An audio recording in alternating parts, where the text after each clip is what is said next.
नमस्कार, आप देख रहे हैं एक न्यूज 24 और मैं हूं स्वाति आपके साथ। कांग्रेस नेता प्रियंका गांधी वाड्रा ने हाल ही में खाड़ी क्षेत्र में हुई घटना को लेकर केंद्र सरकार और खासकर प्रधानमंत्री नरेंद्र मोदी पर निशाना साधा है, जिसमें 3 भारतीय नाविकों की मौत हो गई थी। प्रियंका गांधी ने कहा कि इस गंभीर घटना के बाद अमेरिका को भारत से माफी मांगनी चाहिए थी, लेकिन इसके बजाय वो धमकी की भाषा का इस्तेमाल कर रहा है। उन्होंने आरोप लगाया है कि मोदी सरकार इस मामले में पर्याप्त मजबूती से भारत का पक्ष नहीं रख पा रही है।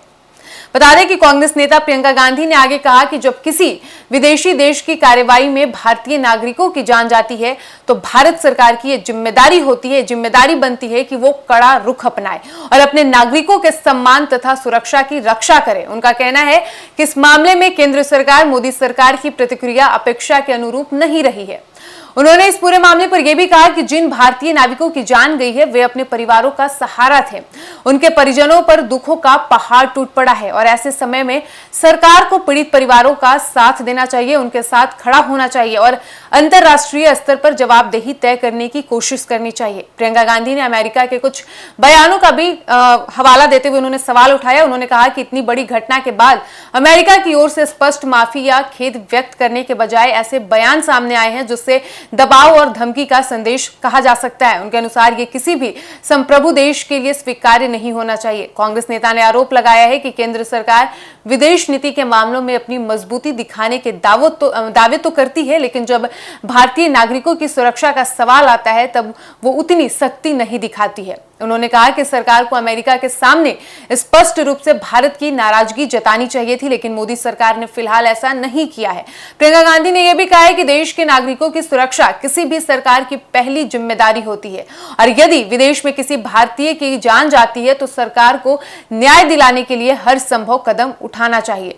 उन्होंने मांग की है कि सरकार इस मामले में पूरी जानकारी देश के सामने रखे और बताए कि अमेरिका के साथ क्या बातचीत हुई है और क्या कहा है, क्या अमेरिका ने वाकई भारत सरकार से माफी मांगी है। वहीं दूसरी ओर केंद्र सरकार का कहना है कि उसने इस मामले को गंभीरता से उठाया है। सरकार के अनुसार भारत ने अमेरिका के सामने अपना विरोध दर्ज कराया है और साफ कहा है कि भारतीय नागरिकों की मौत को किसी भी स्थिति में उचित नहीं ठहराया जा सकता है। विदेश मंत्रालय ने भी इस घटना पर कड़ी चिंता जताई है और मामले की पूरी जानकारी जुटाने की बात कही है।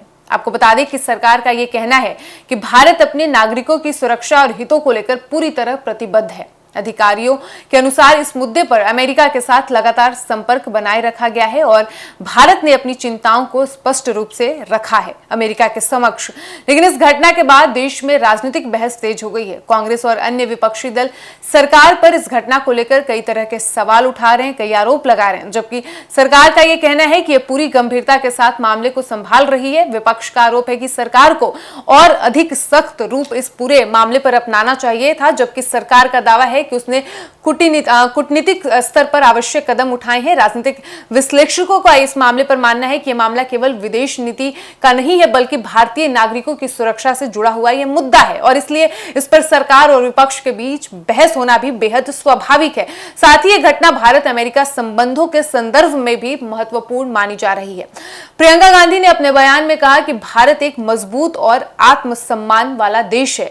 यदि किसी कार्रवाई में भारतीय नागरिकों की जान जाती है तो सरकार को बिना किसी दबाव के देश का पक्ष मजबूती से रखना चाहिए। उन्होंने कहा कि भारतीयों की जान और सम्मान से बढ़कर कुछ नहीं हो सकता।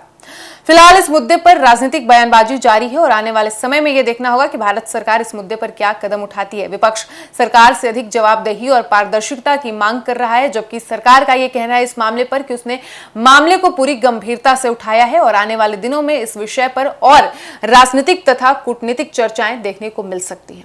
फिलहाल इस वक्त की खबर में इतना ही और ऐसे ही तमाम खबरों के लिए बने रहिए हमारे साथ और देखते रहिए एक न्यूज 24। धन्यवाद।